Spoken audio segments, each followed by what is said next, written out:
যে ভালো একটা ইনিংস উপহার দিতে পারেননি, ঠিক আছে, সেখান থেকে হতাশা একটু আমি দেখতে পেলাম না।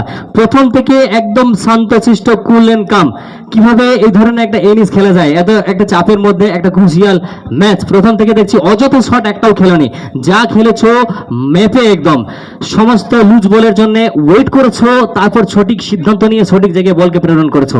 কিভাবে? প্রত্যেকদিন এটাই টার্গেট নিয়ে খেলি। এই যে রিমঝিম বলে যেটাতে খেলা হচ্ছে, এটাতে টাইমিং করে খেলো, ব্যাটসম্যানরা রান পাবে। ভুলভাল জন্য শট ট্রাই করিনি। আর একটা টার্গেট ছিল যে টিমকে একটা ভালো পারফরমেন্স দেবো।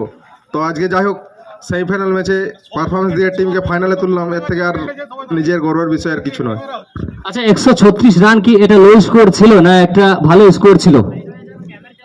মোটামুটি 136টা লো স্কোরের মধ্যেই পড়ে। এই বলে 180 200 রানও চেঞ্জ হয়ে যাচ্ছে, তাই 136টা লো স্কোর।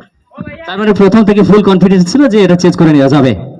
তো ফাইনালে অবতীর্ণ হয়ে প্রথমবারের জন্য কেমন লাগছে একটু?